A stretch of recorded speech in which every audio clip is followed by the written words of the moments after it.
do you make yourself believe in your manifestation? I mean, the whole concept of if you think about it, it'll come into your life, that frankly sounds kind of absurd, doesn't it? So let's talk about that for a minute.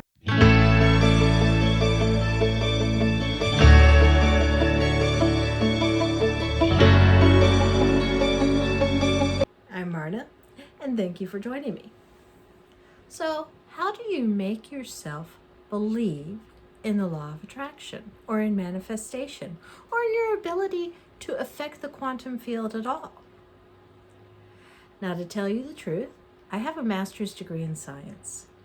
I chose that field specifically because I knew I was doing stuff that wasn't easily explained, and I wanted to know what was going on. Why was I able to do these things? How was I bringing in things that I wanted without thinking about it?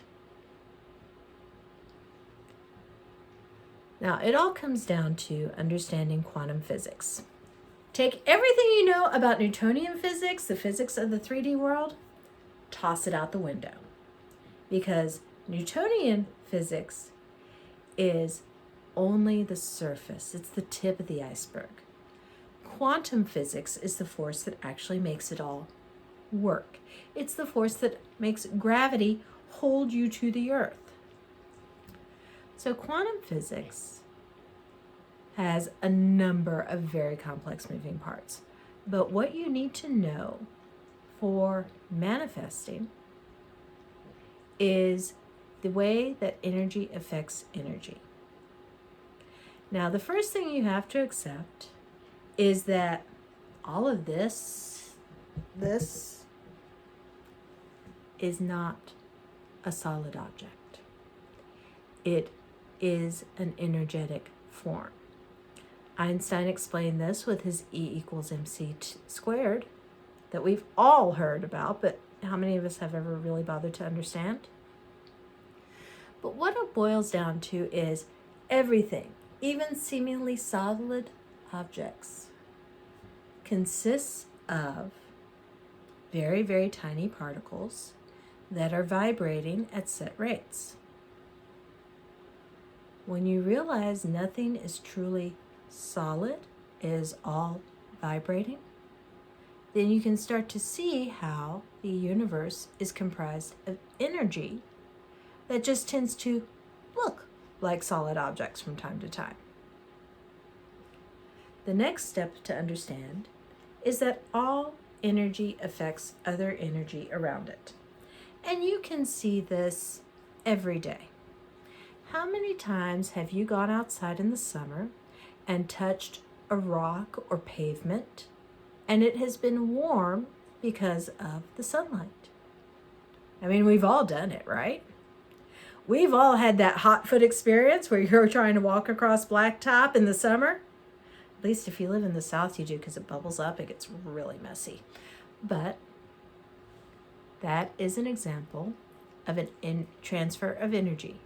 The energy contained in the light particles is transferred to the particles in the solid pavement and makes them vibrate faster, which we perceive as heat. So, energy affects energy. If sunlight can make a rock warmer, then there is no limit to what energy can do when it is interacting with other energy. Then the next part of understanding quantum manifestation is understanding what Einstein called spooky action at a distance, which is when two particles are linked, there is no physical distance between them.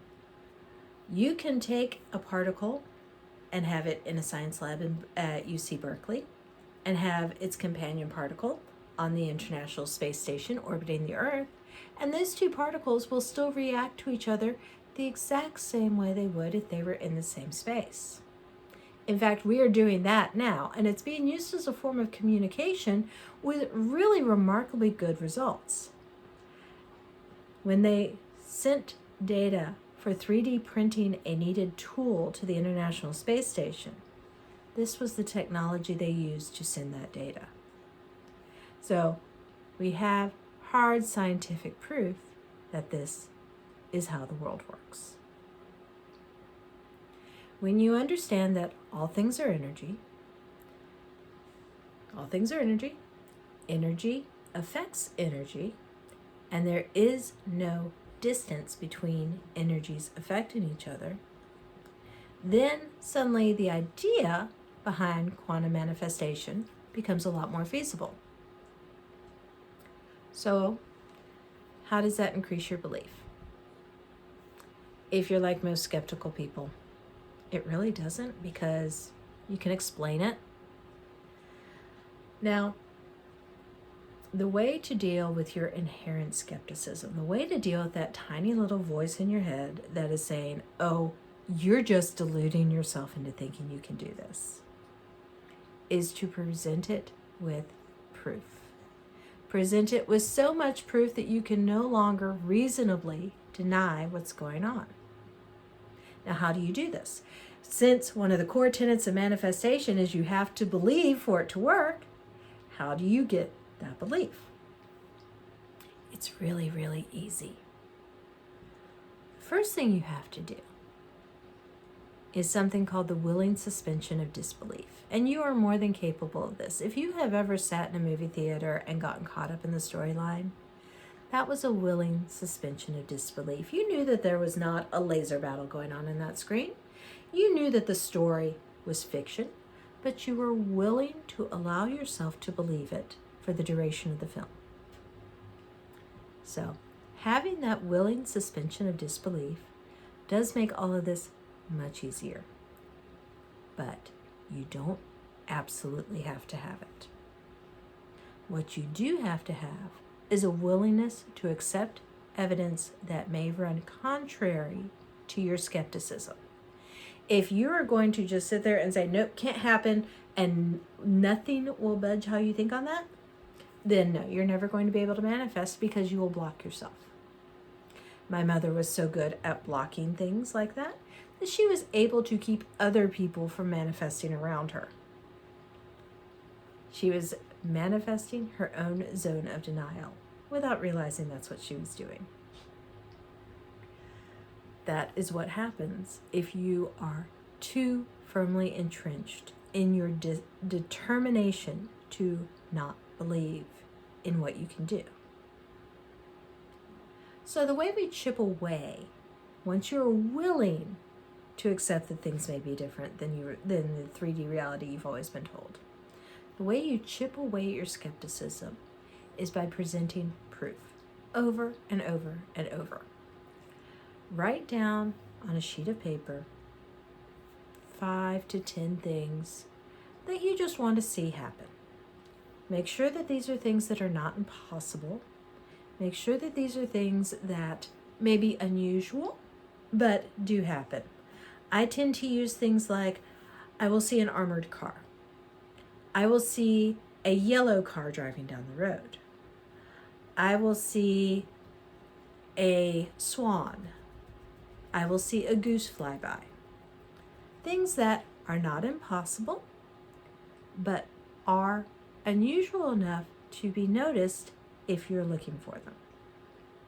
And the reason you're writing these down is because that is training your subconscious brain to, hey, let me know when this happens.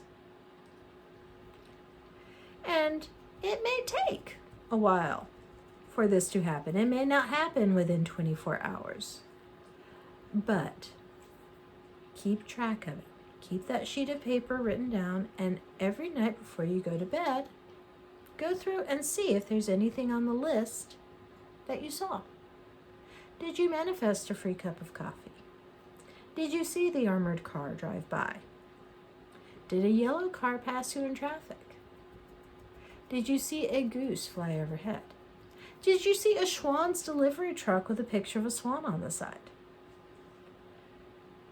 Train yourself to see the small proofs of inconsequential manifestation. Once you start seeing these regularly, then up the challenge level. Instead of just seeing an armored car driving by, you'll find a quarter on the sidewalk. So, just up it up a little bit. Instead of only things that you see in your outside environment, look for small, tangible things. Change on the sidewalk, free cup of coffee, someone telling you that you look nice. That's always a feel good. Pick things that are not impossible, but things that are unusual. Again, you are building up your confidence in your manifestation by surrounding yourself with the evidence of the small manifestations that, honestly, you already do. You just don't realize it. Your subconscious is manifesting all the time. So train yourself to see the things that your subconscious is manifesting. This will increase your belief in how you are affecting the quantum field around you. And the more you see that, the easier it becomes to get the results that you desire. It does take time, and depending on how skeptical you are and how determined to be skeptical you are, it may take a considerable amount of time to break through your own barrier of disbelief. But it does work. Be persistent. Stop telling yourself that it's a delusion. Stop reinforcing your disbelief. And start accepting that there may be more to the world than just the 3D. I'm Marna. Thank you for joining me, and I will see you on the next video.